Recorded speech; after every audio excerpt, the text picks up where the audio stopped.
গিয়ে বসে আমরা পরিকল্পনা করব স্পোর্টসের জায়গাকে মানবে রাখা সেই জায়গাগুলো নিয়ে আমরা কাজ করব এবং স্পোর্টস যেন গাজীপুরে সব জায়গায় আমাদের যারা প্লেয়াররা আছে তারা যেন প্র্যাকটিস করতে পারে, তারা যেন এখান থেকে নতুন নতুন প্লেয়ার বেরিয়ে আসতে পারে যারা ন্যাশনাল লেভেলে খেলবে এবং পরবর্তীতে ইন্টারন্যাশনাল লেভেলে খেলবে। আমাদের দুই একজন তামিম ইকবাল বের হয়ে যাবে, সেই চেষ্টা আমাদের সকলেই থাকবে। এবং তামিম তুমি বলেছো পরে আসবা, বাট আই ওয়ান্ট ইউ মানে যে ঠিক আছে তুমি এখন থেকে আমাদেরকে ম্যানেজমেন্ট করো না, মাঝে মাঝে যখনই সুযোগ পাও and when you pass by তখন তুমি ঘুরে যাবা যে কোন কাজটা কিভাবে হচ্ছে এবং আমাদের মাঠের কাজগুলো ঠিকভাবে হচ্ছে কিনা, প্র্যাকটিস গ্রাউন্ডগুলো তৈরি হচ্ছে কিনা, এবং আমাদেরকে একটু সময় দিবা, পরামর্শ দিবা যে কিভাবে কোনটা করলেও এবং আমাদের ছেলেমেয়েদেরকে আমরা এগিয়ে নিয়ে যেতে পারবো।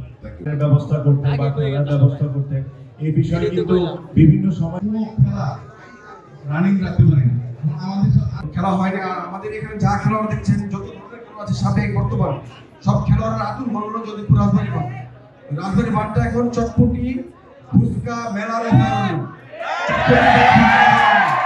এই মাঠটাকে আপনাদের কি জায়গায় একটা মাঠ আছে আউটডোর স্টেডিয়াম, আউটডোর স্টেডিয়ামের মধ্যে করা যায় কিনা সেভাবে আপনারা সুনিশ্চিত রাখবেন। পাশাপাশি বাচ্চাদের আরেকটা দরকার প্রয়োজনীয় জিনিস, আমাদের গাজীপুরে একটা সুইমিং নেই, সুইমিং পুল নেই, একটা সুইমিং পুলের খুবই জরুরি প্রয়োজন। গাজীপুর শহরে সুইমিং পুল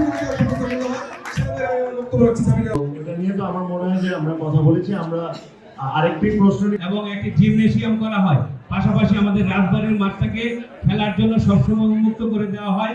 এ ব্যাপারে আমাদের লনি সাহেব যদি নির্বাচিত হন, আপনি আমাদেরকে এই ব্যাপারে কি প্রত্যাশা দিবেন? স্কুল লেভেলের স্পোর্টসকে যদি আমরা গুরুত্বটা আরো বেশি দিই, এটা থেকে কিন্তু ওনার কথার মতো আমি একমত, অনেক প্রডিউস হওয়ার একটা অপরচুনিটি আছে। এই জিনিসটা নিয়ে অনেক কাজ করবেন, উনিও নিশ্চয়ই কিছু না কিছু বিষয়ে বলবেন।